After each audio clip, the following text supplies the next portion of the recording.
Nobody gets to leave the planning until we have the perfect plan. But what we learned is the only time the perfect plan exists is in the planning room. Once you leave to do your job, a guy by the name of Murphy shows up. And everything changes. A prime example, I just said I wasn't going to talk about it, but the bin Laden raid. We had 3 weeks to prepare for the mission to kill Osama bin Laden, and we had the best tactical minds in the world coming up with the perfect plan. We came up with the perfect plan, and then we rehearsed the perfect plan every single day with helicopters, day and night on a site that looked like his house. We'd get done with that 12-hour day, go back to the hotel we're staying in, and we had a 2-scale model of bin Laden's house, and we would talk about the perfect plan. And one night, like on a Wednesday, one of the very tired bosses said, "What's the worst thing that could happen?"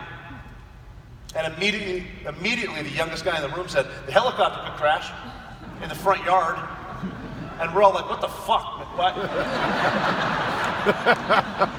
And he got all nervous. He's kind of backpedaling. He's like, "Well, I don't know. Shouldn't we talk about that for 30 seconds? And that's exactly what happened. And we were able to take a potentially catastrophic event and turn it into something very positive, not because of our perfect plan that never came close to fruition. It was because of our preparation. We were good because we learned how to take emotion out of the decision-making process. You know, too often your initial reaction is the wrong reaction, and it's important to take a second, even if a second's all you have, to make an informed decision. The way that I can apply that is, write that really mean text or that nasty email. Do not hit send for 24 hours. If you're still mad about it, it might be worth it, but not right now. I would tell my guys, even in combat, don't react, do respond. And the fourth thing is, no matter what, we never quit. No matter how bad it got, we never quit. I've seen people now in the private sector 95% of the way to a long-term goal and have a bad day or a series of bad days and throw their hands in the air. That's it. I'm done with this project. I quit. You are not having a bad life. You're having a bad day. And are you really having a bad day, or are you just having a bad moment that you're milking into a bad day? It's truth. So we learned about this the hard way. I need to get a slideshow up here at a school that every Navy SEAL went through called Basic Underwater Demolition SEAL Training, or BUDS. And BUDS is essentially the hardest training in the world. Very, very difficult to get through, but it's not difficult to understand. It's not complex. It's an outdoor slab of concrete where they torture you, and that's a school. You know, 1,000 push-ups a day, 1,000 sit-ups a day, 1,000 flutter kicks a day. We call this outdoor concrete slab a grinder. On each corner of the grinder, we had these boats full of ice water, just to let the students know, no matter that we're in Southern California, I can keep you as cold as I want, for as long as I want. We used to do stuff in SEAL training. They would put us in this water, and they would know how long they could keep us in there to get hypothermic, and then to dry us off, they would pull us out and put us on the sand dunes and make what we called a wind dummy.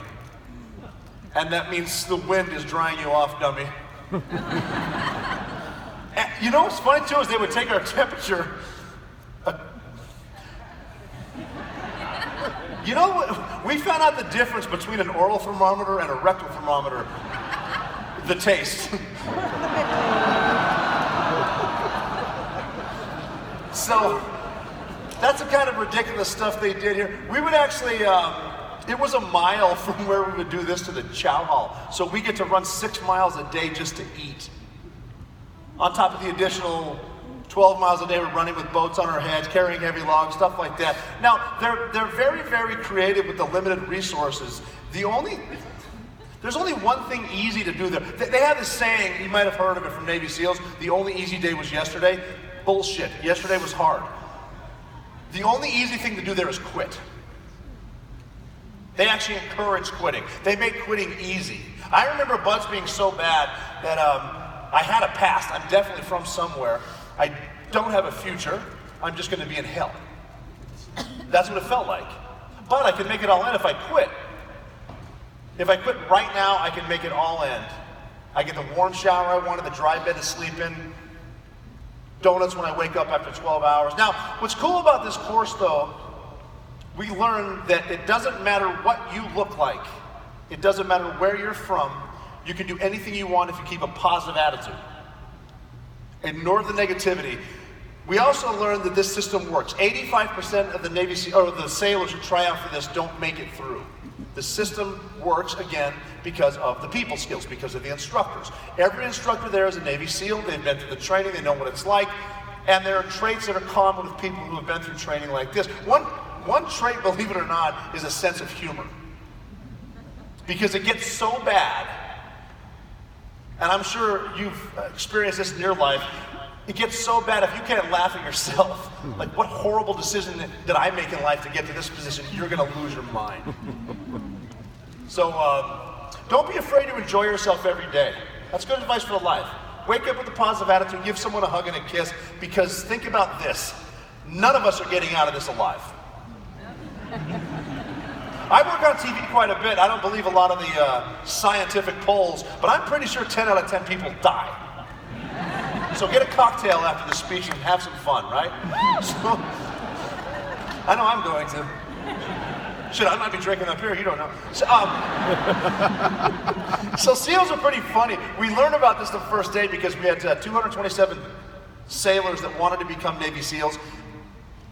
We didn't know what we're supposed to do, so they brought a Navy SEAL on a stage to explain to us what to expect for the next 8 months of our miserable lives. And he came walking in on stage looking like a Navy SEAL. Camouflage, pants, blouse to the boots, a tight blue t-shirt in gold. It says UDT SEAL instructor. The guy's ripped. Short sleeves, so tattoos down to his knuckles. He is a Navy SEAL, so he's obviously ridiculously good looking. And he's got a ball cap pulled down over his eyes, so we can't even see his eyes. And we're looking at him like you're looking at me, except we are terrified. No idea what he's about to say. And he knew that too, because he'd been there before. He'd been scared. So he just stood there in the silence. Then he broke the silence by saying, "Looking good today, gents. Not you, me. I know you're thinking I look a little tired. It's because I am tired. I was up all night. I had to get my wife out of jail. She was arrested for shoplifting. Earlier that afternoon, we were leaving the mall together, and she had her arm around me.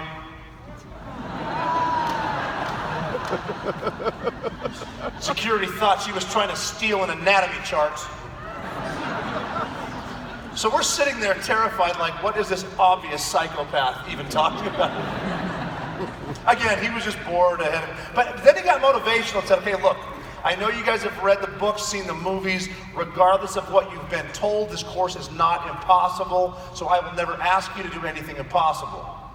But I will ask you to do something very hard, followed by something very hard, followed by something even harder, day after day after day, for 8 straight months. And that sounds like a lot to get from now to 8 months from now, but don't think about it that way, because that is not how you achieve a long-term goal. Do it like this. Wake up in the morning on time. Make your bed the right way. Brush your teeth. These are little victories. Make it to the 5 a.m. workout on time. As we are beating you, do not think about the pain. Concentrate on your next goal, which is breakfast. After breakfast, make it to lunch. After lunch, your next goal is dinner. After dinner, do everything you need to do to get back inside that perfectly made bed. And because you took the time in the morning to make your bed the right way, regardless of how bad today was, and it will be bad, tomorrow's a clean slate. Tomorrow's a fresh start. And when you feel like quitting, which you will, do not quit right now. That's a motion. Quit tomorrow. You keep doing that in that time.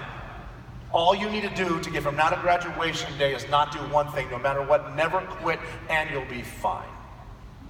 So think of a way to just never quit. We used to do tests every single day. I'm telling stories about pass or fail, or for completion or time. And a lot of times they didn't make a lot of sense. They weren't hard to understand. We had the 50-meter underwater swim. Here's a test you got to do. It's simple to understand. Come to the edge of the pool, jump in the deep end feet first, go underwater, do a front flip, do not kick off the side, then swim half the distance of a football field without breathing. You pass. It's simple. We had a test where they would tie our hands behind our backs and our feet together and throw us in the deep end for an hour or whatever. And all you're doing is exhaling to sink or floating for 10 minutes, which is very difficult tied up, swimming hundreds of meters. They would throw stuff in the pool you need to go pick up with your teeth. There wasn't really a point to the test, but you start to realize all they're teaching you through negative reinforcement is that panicking is not going to help. So just stay calm. You know, you can stay calm here, you can stay calm in a lot of situations. I actually started to find that relaxing because that was an hour of every day where no one could yell at me. But I want to talk about a funny test. We had it's called the 5.5 nautical mile swim, which is 7.1 normal people miles.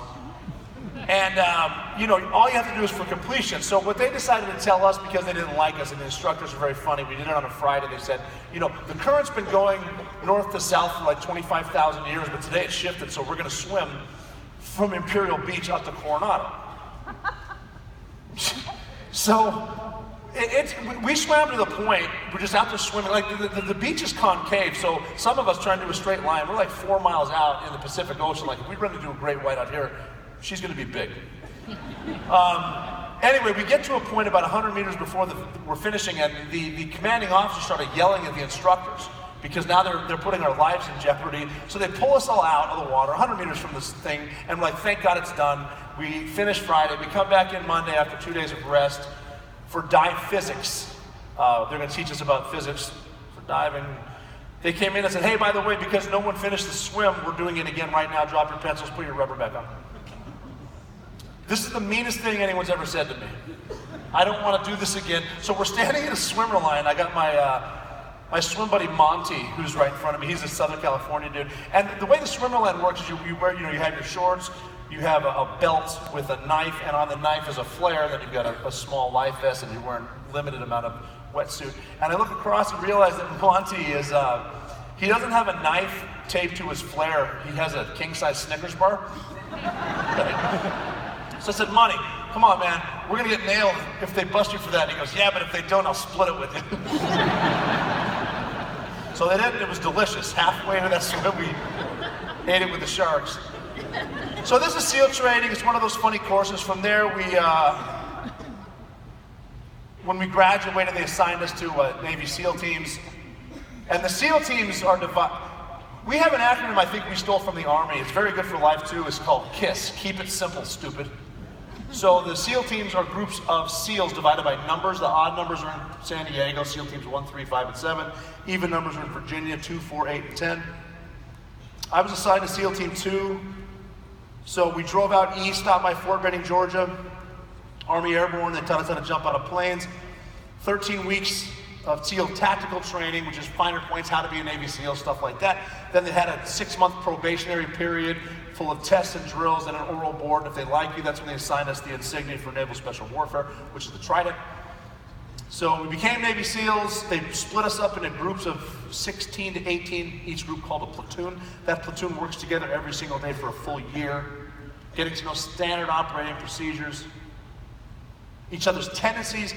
Then they sent us overseas. So my first deployment was 2 years after I enlisted as a Navy SEAL, but it was pre-9/11, not a lot going on. So we'd have jobs here and there, some stuff in the Middle East, Kosovo, Liberia. The first place I ever got shot at was Albania, of all places.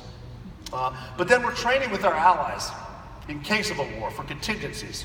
So a lot of time with the Special Boat Service, the SBS, the Brits, the UK, Scotland, Norwegian Jaegers, German comp swimmers. And we're training 5 days a week, but we have the weekends off now. We're 23 years old, we're all in really good shape, and we're single, so we're hitting the pubs. Oktoberfest, you know, Stonehenge, seeing the sights. They were like working vacations, and we had a lot of fun with them for a number of years, but it all changed on Tuesday, September 11, 2001. And I felt like everybody, I want to go fight. I knew I would fight Al-Qaeda in Afghanistan with SEAL Team 2, but I also knew about another team. There's one more team on a base by itself in Virginia. Better budgets, better opportunities, older, more serious Navy SEALs work there. We would actually see those guys out in town and refer to them as the boys across the street. But they've become known today as SEAL Team 6. Does anyone want to know why they call it Team 6? I will tell you. When it first started out, we had SEAL Team 1, on the West Coast, SEAL Team 2 on the East Coast, and then in 1980 they commissioned SEAL Team 6 because we knew that the Russians would say, we know about SEAL Team 1, 2, and 6, where the hell are 3, 4, and 5? Not just a hat rack.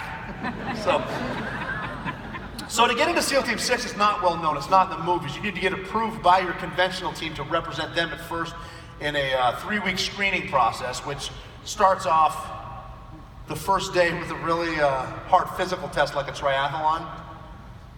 Then you shower up, put your uniform on, you get into evaluations, peer evaluations, top-down evaluations, oral boards, which are like really bad job interviews with like 14 people, rapid-fire questions about your tactics, yes, but now your finances, credit card debt, how much you drink, your home life, what's your family doing. Then if you get past that board, they send you to the psychiatrist for the psychological evaluation, which I had a blast with. The first evolution in the psyche eval took me a day and a half to finish because it was a 5,000 question multiple choice test, like with a number 2 pencil and the bubbles. And like the bubbles are 1 through 5, it's all based on behavior. So like 1 is never, I never feel like this. There's 2 and 3 is seldom, and then 4, and then 5 is I always feel like that. And the questions make no sense and they're in no order. They're not even questions all the time, but some PhD came up with an algorithm to, I'll give you an example.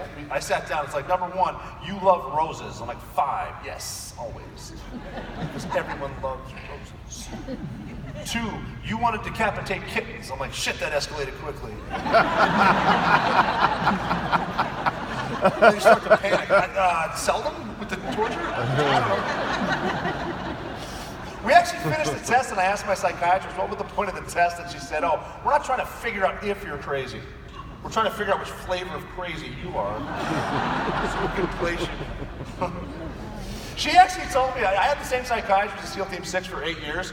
When I got done, she said, well, you're getting out now, what are your hobbies? I said, I don't have any. I don't need to shoot, I'm not going to scuba dive or skydive. She said, well, you need something to relieve stress. So she had me take up golf. Great stress reliever, doc. Anyway, so you finish that, another really hard physical test after that 3 weeks, and if they like you, that's when they invite you to a 9-month selection course. So SEAL training was 8 months long, this one is 9 months long, so it's longer than SEAL training. I thought it was harder, but it's different, because now it's not that group of sailors who want to become Navy SEALs. These are experienced Navy SEALs trying to get to the next level. Everyone there has the never quit. You know, they're going to die before they can't do something. So in order to select now, we're trying to find people who can not just think, but who is willing to make decisions now, rapidly, in a high-stress environment. So as best we could, we tried to take the stress of combat, but put it into a training environment. So because it's not actual war where bullets are flying and bombs are going off, and it's a controlled training environment, it's all self-induced stress. But we're looking for the person who can realize that in life, all stress is self-induced stress. It's in your mind. Stress is a choice. Stress is a bag of bricks that sits by your bed in the morning. And when you want to, you can get out of bed and pick up stress and throw it over your shoulder and let it weigh you down, start your day off with a negative attitude, ruin everyone else's day around you, or at any time, and you should try this, you can put stress down and forget about it, and you should, because it's not helping you and it's in your mind. It's like guilt. That plays over. It's like in combat, bravery doesn't mean you're not afraid. It's not the absence of fear. It's the ability to recognize fear, acknowledge fear for what it is, and then push it aside, and then do it anyway. Actively participate in saving your own life. Don't be the person who runs to the corner and lays down in the fetal position, frozen, dying of shame, when the active shooter comes in, praying for someone better to come get me. What are you going to do about it? Do something. Do something. The analogy that I've come up with to put stress in perspective is whether you're taking effective fire on a mountaintop in Afghanistan, or you're the woman landing a jet on an aircraft carrier at night in high seas, Or you're the person making latte at a coffee shop at 7 a.m. on a Monday, and there's a line of very angry customers around the corner. What those three have in common is they only feel the amount of stress they allow themselves to feel. And that no one has ever accomplished anything positive simply by panicking. I get asked all the time, some of these missions you were on, what's it like not to be afraid? You weren't afraid, no fear. I'm like, yeah, I was afraid. It's okay to be. If anyone has ever told you they've been to combat and said they weren't afraid, they are lying about their service or they're a sociopath. But it's okay. It's okay to be afraid because fear is natural. Fear is healthy. Fear makes you think more clearly. Think about the last time you watched a scary movie by yourself and you can hear everything in your house. That is fear working for you. I'm 43 years old. I'll be in my New York apartment watching a scary movie at night, and the ice machine will clack off, and I'm like, Satan, Jesus Christ. And then it wasn't Satan, it was the ice. Because fear is healthy. Without fear, there would not be courage. There's a very, very fine line because panic is contagious. It's not okay to panic. If one person panics, we all tend to panic, and I'm going to give you an example. I'm not bragging, but I get to fly every day. So I'm in airports observing people in their natural environment. Here is proof that panic is contagious. Think about the last time you were flying somewhere, and someone from Zone 3 had the nerve to try to board with Zone 1. What do we all start doing? Oh, get your shit, Karen, because we're not going to put up with this. And like we all run to the funnel. We've seen it. I wish there was Marine Corps recruiting stations in the airport because we're all so tough and just ready to fight each other. Another example. And you've all done this. Every one of us says, what's the deal with the baggage claim? Why do we all crowd the baggage claim? Why don't we just stand back? Wait for our bag and go get it. We all say that. That goddamn bell goes off and we can't help ourselves, so we all panic. Anyway, so the first group of tests we came up with are all based on skydiving. So we have students doing drills in the air after they leap from an aircraft and are plummeting towards the earth, which for some weird reason can add stress. But this is not a daytime jump when we can see everything that's happening. If you could picture a cargo aircraft flying this way, so the plane's going that way, and there's a ramp down in the back, and there's 37 guys facing this way, and it's so dark you can't see anything, but you can feel it. Because it's cold.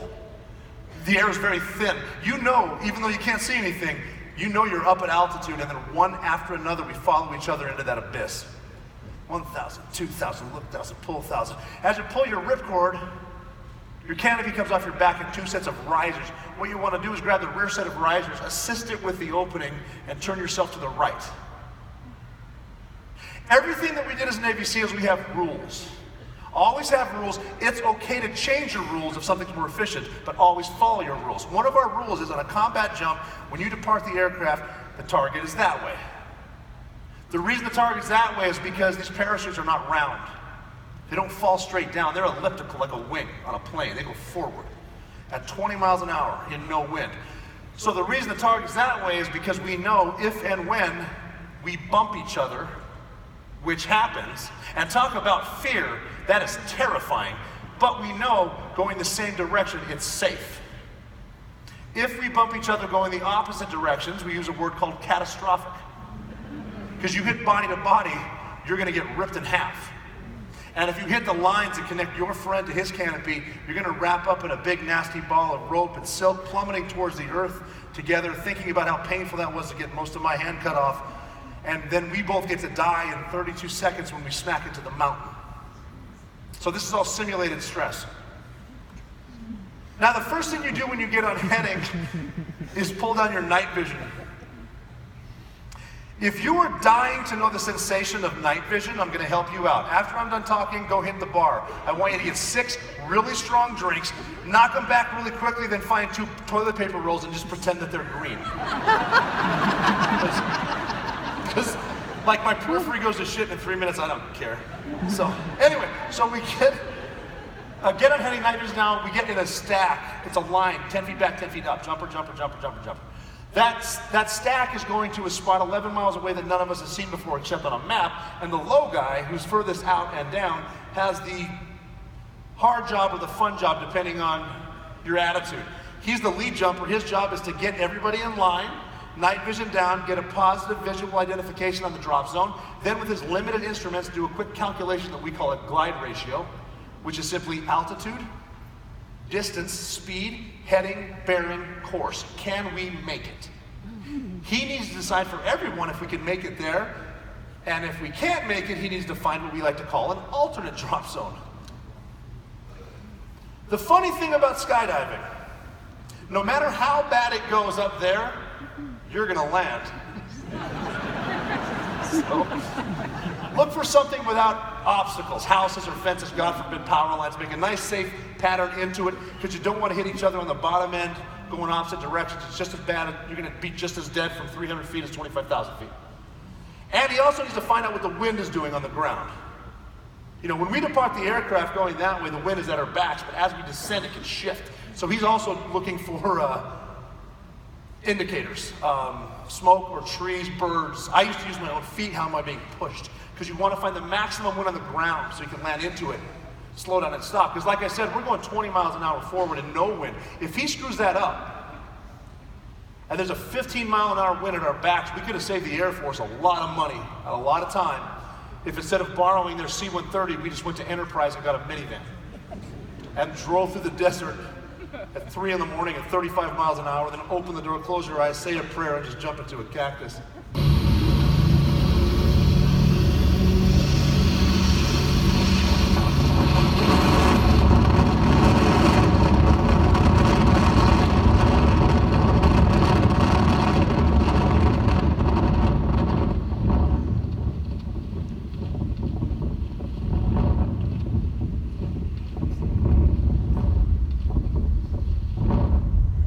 So that's 3 weeks. In that time, we'll do 65 to 75 of those jumps.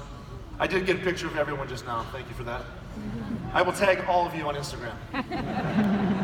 We move on from this part of the course, and the rest of the course, the next 8 months, 8.5 months, is all based on one set of tactics called Close Quarters Battle, or CQB.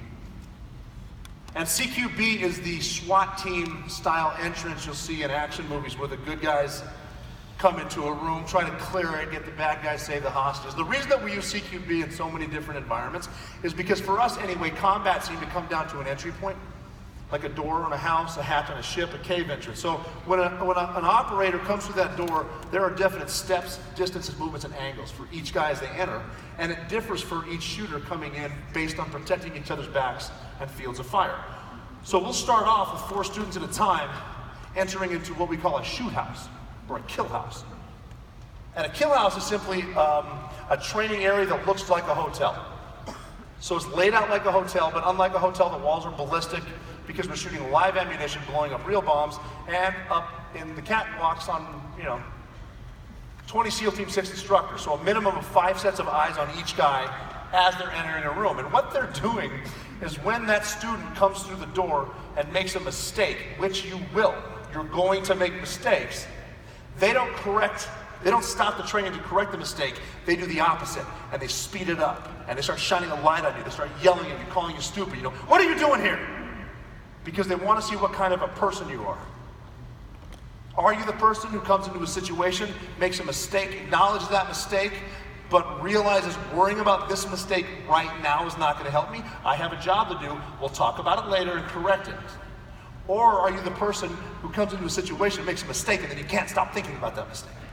And because you're dwelling on this mistake, you're thinking about this mistake, over here you make a bigger mistake, and that's where they get you. Even if you don't make a mistake, they are going to start calling you stupid and shining a flashlight and speeding it up, yelling at you about a mistake you both know you didn't make to see how you handle making a mistake that you didn't make.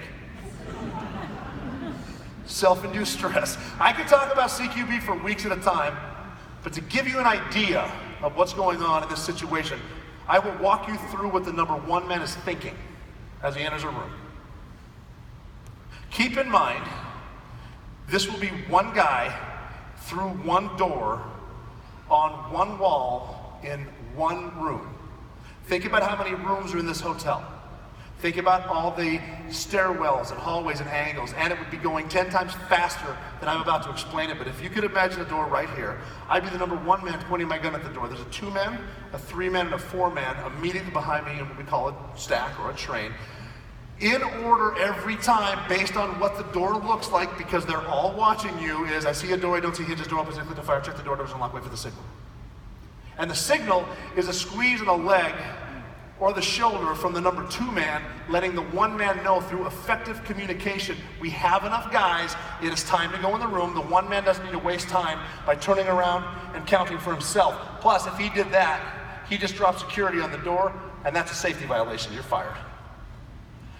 So once he gets the squeeze, it's open the door, outside foot comes in, climb into the corner, inside foot comes before himself the wall, just start my initial sweep, we're to 6 feet off the door, I see a target, threat, engage, finish my primary sweep, a foot above his barrel, the secondary sweep to the corner, middle of the room, safe, clear.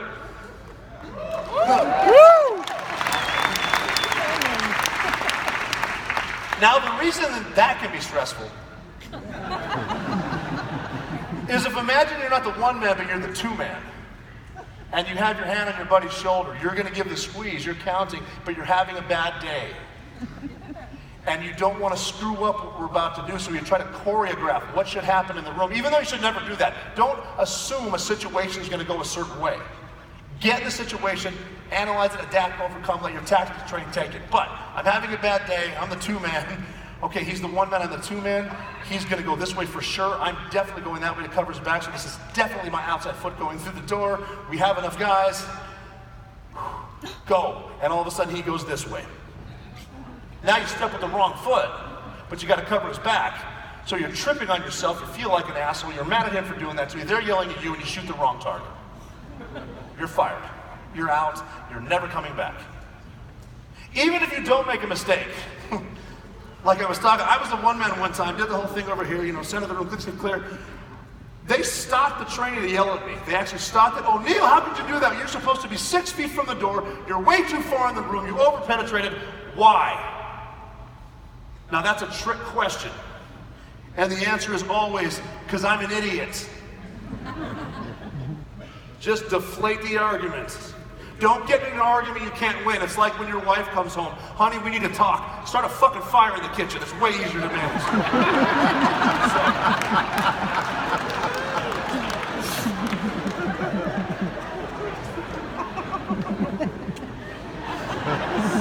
So. 6 feet from the door. Take a step half an inch to the right. That's where we want you to get outside. So you go outside, and they have this monster truck tire set up on its side with a harness, and you put the harness on, and it's very simple. You're doing what we call a tire drag. You're going to drag this tire. So you're dragging this heavy tire 100 meters this way, turn around 100 meters that way. You're wearing your body armor, your helmet, your gun. You do this for about 20 minutes. You put the harness down. They have a caving ladder set up. You start climbing the caving ladder up and down, up and down. You're dehydrated, you're exhausted, you're frustrated, you're mad at yourself. As soon as you're done getting beat up, they put you right back in the front of that train as number 1 man. You're doing it again. Why? They want to see how you handle it. We know you didn't screw up, but boy, we punish you for screwing you up. Can you get over it? They're testing your ability. Great advice for life. Write this down. Get over it. So this course is 9 months long. 50% of the Navy SEALs who try out do not make it. So that's very humbling to think half of the guys who have been through the world's most difficult military training fail this, but the ones who get through become part of what's called a Tier 1 unit. Now you're part of the team that will get the most daring and secretive missions. This is actually where you go from being a Navy SEAL to being non-existent. And you take your family with you, and you stay as long as you like. And there's no social media. I don't know how I live without Twitter. Now you're at a point where you can no longer be taught tactics, you need to invent them. What is my opponent doing? How do I stay fluid? How do I adjust to the adjustments they're making on me? How do I make sure the guys that are coming up behind me are prepared? Because as soon as you get to work, I take you to war, I don't have time to micromanage you. Micromanagement is counterproductive and it wastes time. I always ask people, are you teaching your people how to do their jobs, or are you trying to do their jobs for them? Our guys didn't need to be told what to do because they were prepared. I know guys, 4 days after this graduation, their first mission at SEAL Team 6 was to jump into Somalia and rescue Jessica Buchanan from Al-Shabaab, which is Al-Qaeda.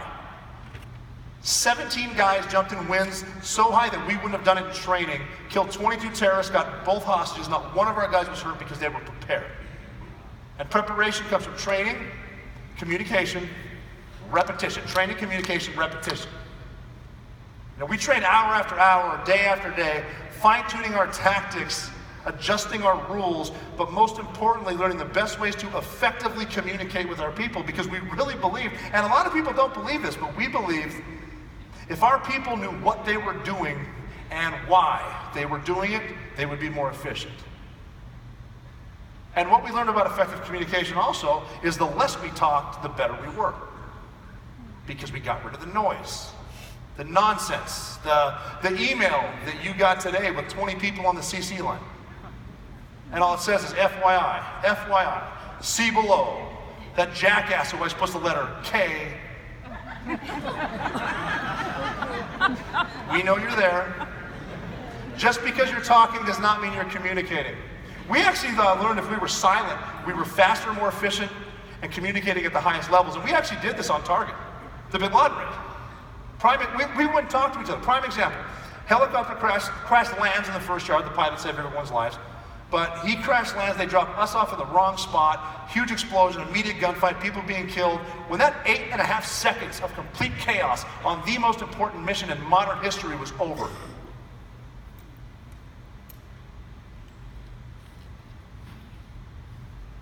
Now, I've had years to think about this. I'm going to go off on a tangent because I'm having fun up here.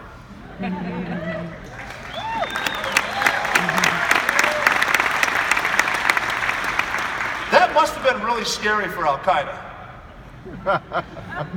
Something's here to get me and I can't hear it. I can't see it. And it's over. They actually made 4 major motion pictures about stuff my team and I did. I need to share this with you too. I am horrible to watch action movies with. Because it's always the same thing. The helicopter lands, the Americans get out, something blows up, and then that white guy with the crew cut comes out of nowhere. Go, go, go, go, go! It's like, wow, thanks, bro, because we weren't going to go. Like, who are you screaming at? Because you're scaring me. We had a dude pull this on a house in Afghanistan one time. So I'm assuming most of you have not been to Afghanistan. So it's very fitting. I need to explain the real estate there. Because people think I'm lying. They think that it's like going through a time warp, but people think I'm lying. Here's a house in Afghanistan. Picture part crossword puzzle from the New York Times and mix it with Ewok Village from Return of the Jedi.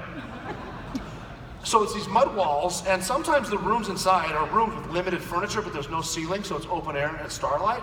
And then next to that is a 2-story structure made out of mud with no windows. And the only way to get to the second story of that is an exterior stairwell, and when you get up to that thing, you're trying to go on the second floor, and the door to get in is like this big, and you're wearing all your shit, and you're like, oh. So get in the room, and now you're terrified because you're face to face with a full-grown male camel.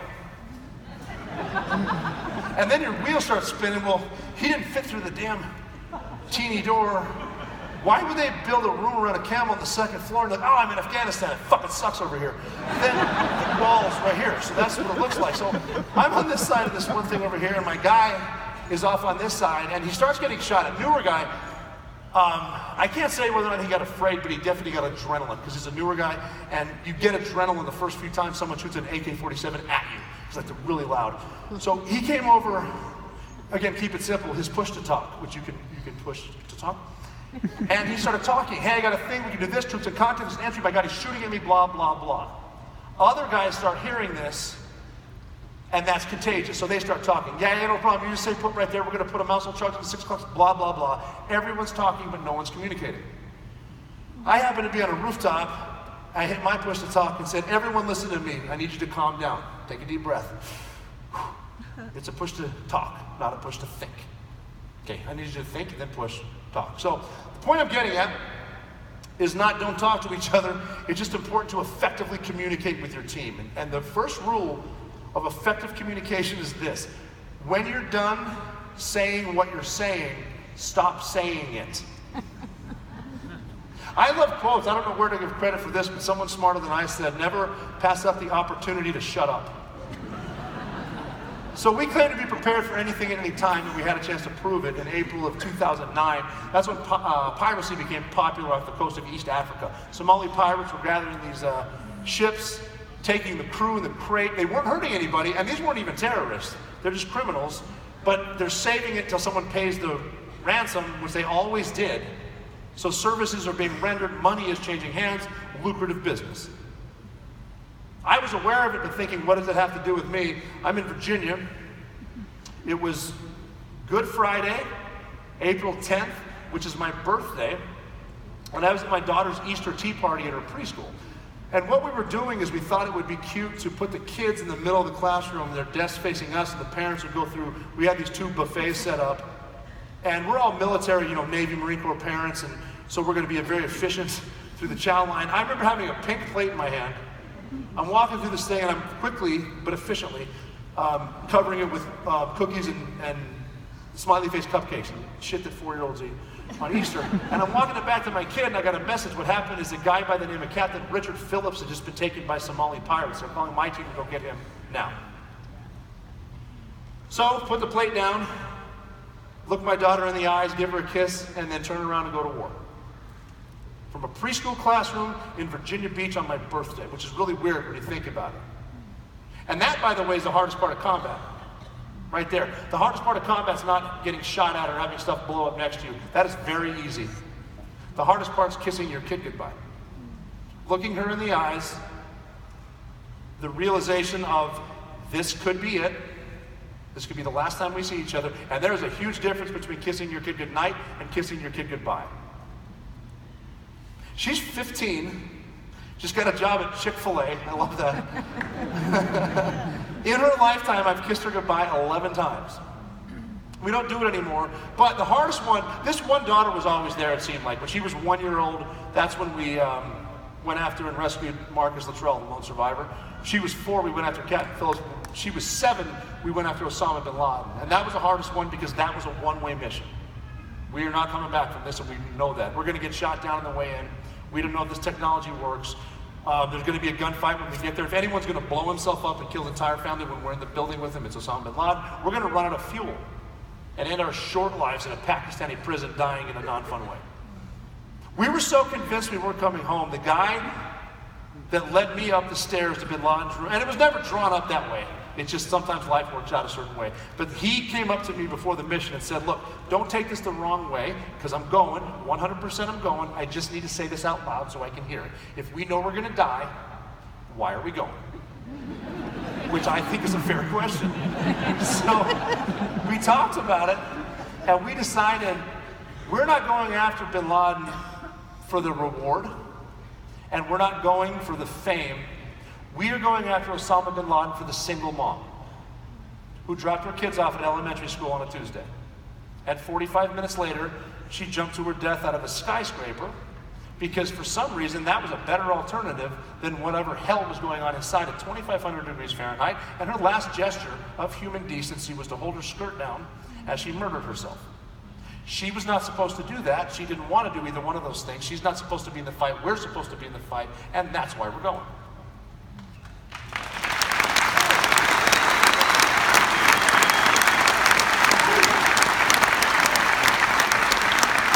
So I had a chance to write letters to everyone. We did have a few days, so I wrote letters. Now, to my 7-year-old daughter, her letter was not for her to read at 7. Her daughter was written for her to read at 27. I'm really sorry I missed her wedding. I know you're beautiful. Thanks for taking care of your sisters. What we did was noble, explaining, tears hitting the page. I don't even like talking about it now. Then I went to the mall, and I don't know what you buy young girls for daddy's never coming home, but I bought some stuff, and I'm walking out. We accepted it at this point, so I wasn't scared anymore. I was just focused. Not too focused, because as I'm walking out of the mall, I bumped into one of those kiosks that you've seen at the sunglasses hut. And I look down, and there's a pair of Prada sunglasses on sale for $240. And I'm like, I'm a chief in the Navy, man. I can't afford these. But I am going to be dead next week, and American Express can.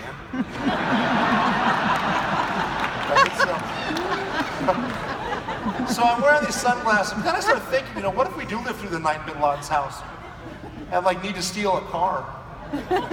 I can do that, and we can drive 4 hours to Islamabad where there's embassies, but if it comes with that, the sun's gonna be up and I'm gonna need sunglasses. I carried Prada sunglasses in my pocket the night I went into bin Laden's bedroom, and I wasn't thinking about them at the time because when I turned the corner, a lot of shit going on over here. But we got back from a mission where we weren't supposed to live, and we're getting ready to shower, we're all excited. You know, we get to see our kids again, and I reach my pocket, I'm like, you gotta be kidding me. Then I start thinking, I'm not gonna be in the Navy forever, but I did sign a 30-year mortgage, I'm gonna need a job. So maybe I'll get into marketing. Like, picture a Navy SEAL on a billboard with like tattoos, a gun, and sunglasses. And it says, if you only have one day left to live, you might as well wear Prada.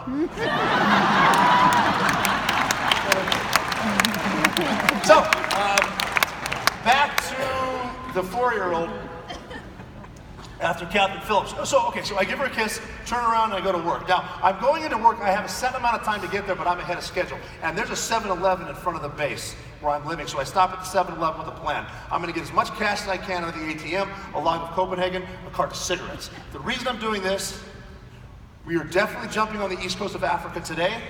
Never a perfect plan, we might not end up where we want. If I land in a semi-permissive environment, I might be able to buy my way to safety.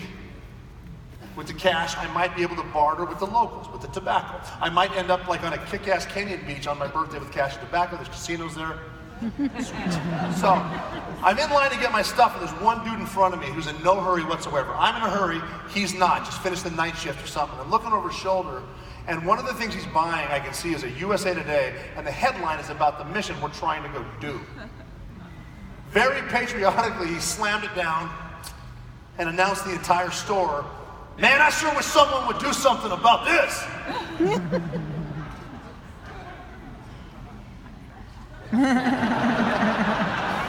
So I'm recognizing the irony, and I tap him on the shoulder, he turns around, and I go, buddy, pay for your shit, and we're gonna do something about it right now. I'm not even kidding, like the national security timeline is squarely on your very broad shoulders, man. So, he was cordial. I did get to work on time. All my guys got to work on time, and then 15 hours and 46 minutes after I got the message in my daughter's preschool classroom.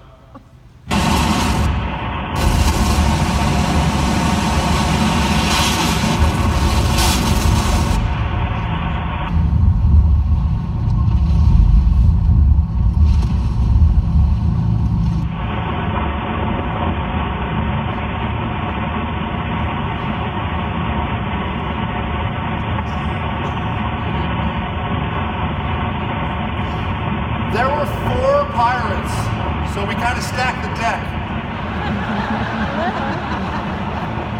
My favorite part's coming up. You're going to see a tandem pair, which will be 2 people connected together, 1 parachute. They'll be next. All right, so the guy in front, this is the first skydive in his life. Awesome.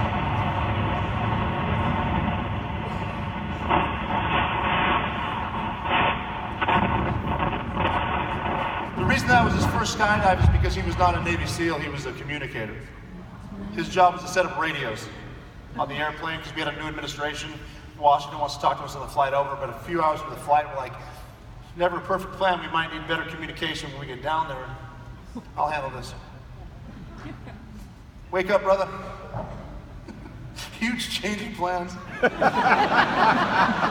Guess who gets the skydive? He got all nervous too, it was adorable. He was trying to talk his way out of it. He was like, no man, I didn't join the Navy to be a SEAL and I don't want to skydive. And I'm like, yeah, you're half right, asshole. Have a nice jump. I was actually connecting him to Mike, the tandem master. I'm also a tandem master. So I'm hooking him up and I can order him to go because we're in the military, but I'm trying to talk him into it because I'm in such a good mood. I'm like, dude, people pay to do this on the weekend and that water's like 90 degrees. It's gorgeous. You're going to love it. So I was the lead jumper for the Captain Phillips rescue. So I'm standing on the ramp, my feet over the edge, looking at the Indian Ocean. I turn around one last time to give that poor kid a... and I'm getting nothing. And then Mike's head comes from behind him and goes... and then this kid grabbed his own head and turned it around, and now he and Mike are in this awkwardly intimate thing. And I heard, before I jumped, the last thing I heard Mike say to him was, well, don't look at me, bro. I don't know what half this shit does anyway. Just always having fun. And that poor kid stayed scared the entire mission, which didn't last long, because a day and a half later on Easter Sunday, we rescued Richard Phillips with some shots from our amazing snipers, and we were able to do that because we were prepared. You know, contrary to what Hollywood has you believe, we didn't jump in there to kill those guys. If you're not familiar with this story, there's a Navy ship pulling a lifeboat. We just put snipers down to make sure nothing unsafe happens as we prepare for the rescue. As we were preparing for the rescue, something very unsafe happened, and they took the shots. Now, keep in mind, those 3 snipers were in their own beds 4 days prior in Virginia. Their guns did not need to be sighted in for the most difficult shots of their lives. It was a long weekend. We hadn't done it in over 25 years, but their guns were sighted in for the most difficult shots they'd ever taken in their lives because they were prepared. Here's a good thing that I like to say. One of my favorite rules is complacency kills. You know what causes complacency? Success. If you're too successful, people have a tendency to say the worst thing you can say when you're running a team. Well, this is the way we've always done it. That's resting on your laurels. Don't do that. We're winning by 20, let's win by 30. You wouldn't think complacency and success are conversely related. Here's another good one. A great learning tool, believe it or not, is failure. Because believe me, we all fail. Some of us even get on TMZ for it. Thank you. You're gonna fall down. You're gonna fall down, you're gonna fail. Get up, dust off, look yourself in the mirror and own it. Why did I fail? What can I learn? What can I teach my team? How do we avoid this? Again, here's another fun story. I'm not sure if I told this last year, but again, it just makes a point. I'm having fun. This is a fun story to tell. We learned, especially in Iraq, that there's no point in landing right next to the house. And there's not really a point in immediately putting a bomb on the door because both are very loud and you wake people up. And believe it or not, in a combat zone, very few people are combatants. They're just trying to live their lives, so we don't want any collateral damage. So we figured we're gonna land over here, sneak in, hop the fence, pick the lock, catch them when they're sleeping. That's the new plan. It worked out great. One night, I happened to be the first guy over the fence. This is in Iraq in 2007. I'm pointing my gun at the door. Then I see people inside the house moving around, which means they know something's in the yard. But we're going after a high-value individual, an HVI. We can't just leave. We have to escalate force now. We need to put a bomb on the door. We need to get in there. We're going to go in hot, the way I explained it earlier. So I called my breacher, and he came. And a breacher is a methods of entry guy. He will get you in. This breacher decided he wanted to use a 7-foot charge of C6. I'm assuming you've heard of C4. And I don't want to get all technical up here, but C6 is 2 more awesomer. And it looks like a fruit roll-up, same color and everything, and one side of it's sticky. What you do is you put the sticky side on the door, you roll it down, you should be capped in some configuration, minimum safe distance you've calculated before, hit the magic button, boom, it blows off, right? So he's gonna do this with both sets of hands, so he needs security, because his weapon is slung. That's me because I'm the point man. So I put my gun up here. The door, for some reason, opened this way, which means the hinges are on the inside over here. This is a pushing charge. He wants to put it on the hinge side. We're going through this. Here's the lesson in failure. As we're doing that, my boss came up, and this guy is one of the best SEALs with whom I've ever served. I've never seen him screw up. Everything's immaculate. He came up not to micromanage. He's not going to say a word to us. He just wants to get what we call situational awareness.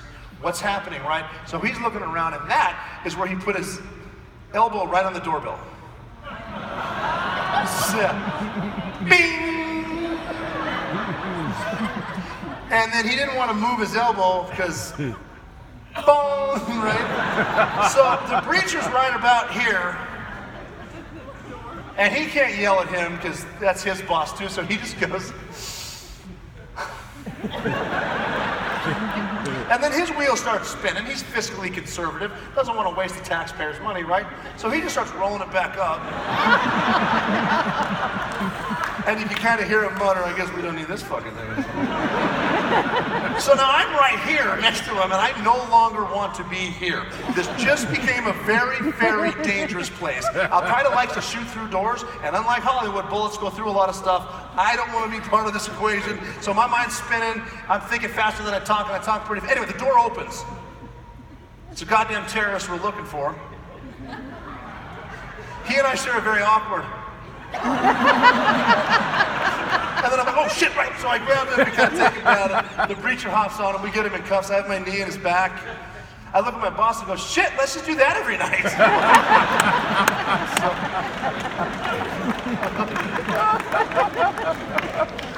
So the lesson in failure is we've been working in Afghanistan for so long that they didn't have doorbells. Apparently they do in Iraq. So new rule, everyone stay a foot off the wall. Keep it simple. So these are some of the, I'm going to get a little bit into the end of the Bin Laden raid just because it's kind of fun. Again, I'm having a blast while in Vegas. You're going to take my advice about the goggles. At the end of it, I want to talk about the end of it because we were supposed to die on that mission, but we went in there, we got him, and like I said, if you want to know what happened, buy the operator. It's available on my website, it's on Amazon. But the end of it was the cool part because we realized that now all we got to do is get in a helicopter and fly for 90 minutes. Because we had another helicopter come rescue us, and if we can fly for 90 minutes out of Bin Laden's house, cross the border of Afghanistan, they can't shoot us down anymore. We have protection there. If we can live for 90 minutes, we get 50 years. I get to see my kids. So we get in the helicopter. I'm not a pilot. There may be pilots in the audience, but here's my best. The pilot's up there doing whatever our version of this is. So we're just flying. And again, something very important in life. If you worrying about something won't affect it, stop worrying about it. You're wasting your energy, and most of the stuff you worry about anyway doesn't happen. So we're not worrying about it, and we're not talking about it, so we just start our watches. We're all sitting there, a bunch of Navy SEALs, start our watches, and we're just looking at our watches. We need to make it 90 minutes. It's been 10 minutes. It's been 20 minutes. 30 minutes. Been 40 minutes, right? And you're kind of looking at each other like watching a no-hitter in the top of the 7th at Fenway. Like, I'm not going to say anything. Pitch a no-hitter. 40 minutes, 50 minutes, 60. It's been 70 minutes, 80 minutes. And now it's like, I love sports analogies. Now it's like watching the Americans beat the Russian hockey team in Lake Placid in 1980, Miracle on Ice. You can still rewatch it. You can hear, yeah, right? And you can hear the Americans counting down, nervous. 10, 9, we can still screw this up. 7, 6. And pilots are awesome. I love pilots. And they're always cool. They always have that monotone voice that we make fun of when we're on airplanes. That's for a reason, to keep you calm. And we're 85 minutes in, the pilot came over and said, all right, gentlemen, for the first time in your lives, you're going to be happy to hear this. Welcome to Afghanistan. Yes, right? So we're all excited. We got Bin Laden. We get back. Both helicopters made it. We have Bin Laden there. Have you seen the movie Zero Dark 30? Yes. It's good. And if it's on, I will watch it because it's about a woman who is real. She's real. A woman found Bin Laden. The only reason I said it's good, not great, is because the ending. I'm going to share the real ending. In Zero Dark 30, they walked her over to Bin Laden's body, and she looked down and cried and got all emotional. And the movie ended horribly. That's not what happened because this woman is probably the toughest person I've ever met in my life. Here's what happened. We got back, we're all excited. The point man and I went to a corner to talk about what in the world just happened. Can't believe it. Then he looked over and said, there she is. You got to give her something, man. I was like, yeah, I know. I pulled the magazine out, jacked the round out, the one below the 3 that I shot in Bin Laden. And I walked over to her and I said, do you have room for this in your backpack? And she said, yeah, I think I do. And then I said, cool, we have something to show you. So we walked her over to Bin Laden. And this is when it starts to sink in, like, this is historic. This is history. This is going to be in the books. This is like Iwo Jima. This is like George Washington crossed the Delaware to fight the Hessians. And then, being the arrogant Navy SEAL, I'm like, shit, I got to say something cool. Because she found him. She gave up her life for this. No husband, no kids. She found him. So we walked over. I thought it would have ended nicely with this line that I was very proud of. We walked over and I said, is that your guy? She looked down for a second and went, Well, I guess I'm out of a fucking job. So, on that colorful note, thank you very much for having me tonight. I appreciate it.